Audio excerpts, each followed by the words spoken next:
Scala de Milan, mais qu'est-ce qu'elle a, celle de Paris? Ah, non. Oui, c'est pas la même chose.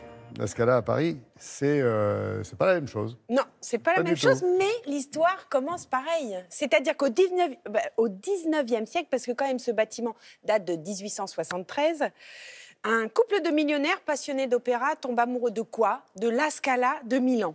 Ils rentrent en France, ils ont envie de refaire une salle similaire. Ça se fait pas tout de suite, le mari disparaît. La femme, pour le souvenir de son mari, fait cette salle-là.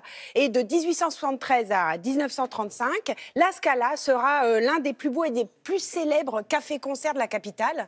Alors oui, c'est pas la Scala de Milan, mais c'est pas la même destination. Petite Scala. Non, c'est pas la même destination. Mais bon, il y a un nom, il y a surtout des souvenirs.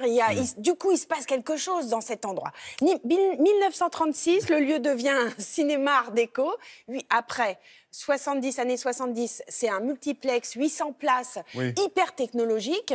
Donc voilà. Après, bon, un peu moins bien. Enfin, bon, à vous de juger, ça devient un cinéma pornographique. Bon, pardon. Oh, je suis toute rouge. Oui, c'est vrai. Bon, il n'y a pas de quoi. Reprenez-vous. Un grand verre d'eau fraîche pour filmer. L'histoire ne s'arrête pas là parce que ça a été une secte. Enfin bon, il s'est toujours passé plein de choses effectivement à la Scala. Ça a été fermé, abandonné. Et là, racheté par le couple des époux Biesi, producteurs indépendants, et ils se disent on veut faire là un théâtre, mais un théâtre original, enfin où il se passe des choses différentes. Là, par exemple, voilà, on est un petit peu là, c'est la Scala avant, voilà. Donc 2 ans de travaux. Ils font appel à des architectes. Les architectes rendent une copie.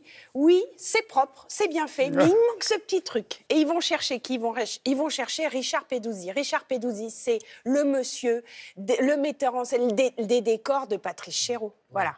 Et Chéreau vient de disparaître. Depuis toujours, d'ailleurs, exactement. C'était une histoire. Ils étaient liés depuis mai 68. Enfin, depuis 1968. L'histoire se lie entre eux. Chéreau disparaît, Peduzzi est tout seul. Donc, c'est le bon moment de... Oui, je sais, j'y vais. Mais c'était une belle histoire. Alors, regardez, je dirai plus rien derrière. Si. Non. Regardez.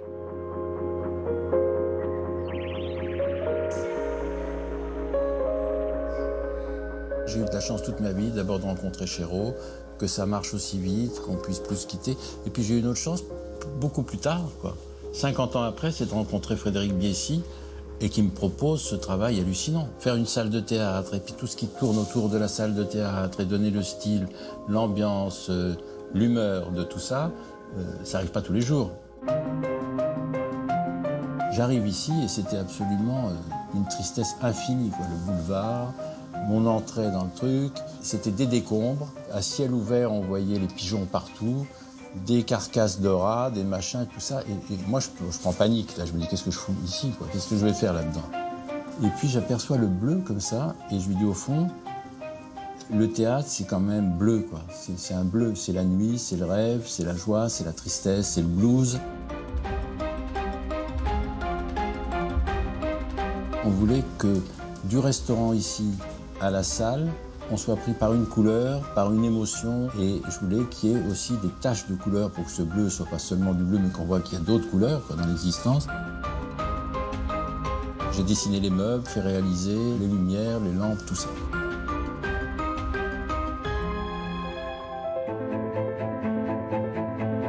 Il y a toute la scène qui est la salle en même temps, et ce qui est quand même très intéressant dans cette configuration, c'est qu'on peut jouer un spectacle comme celui de Johann Bourgeois dans la configuration d'un théâtre à l'italienne, mais on peut aussi, les gradins sont complètement transformables, mais on peut les mettre dans tous les sens. Et donc on a une salle, ce qu'on appelle polyvalente. J'avais vraiment envie que ce soit une cage de scène dans laquelle on aperçoit les passerelles, comme un théâtre très très contemporain, mais du 19e, comme l'histoire du théâtre. Le spectacle vu des balcons a un intérêt aussi. On voit vraiment que c'est comme un gouffre, comme un trou, toujours comme un rêve, quoi. Si vous voulez avoir vraiment un lieu qui semble un lieu nouveau, il faut que ça fasse évidemment penser au théâtre dans la plus grande tradition du théâtre, mais en même temps que ce soit un lieu qu'on n'ait jamais vu et toujours vu, qui rentre dans le cœur des gens. Au théâtre, c'est toujours ce que je pense, c'est que le temps s'arrête et on ferme la porte et on dit au temps, laisse-nous tranquille 5 minutes, quoi. Belle histoire, Sylvie, belle réalisation. Et on voit que ce n'est pas la patte d'un architecte. Hein. Exactement.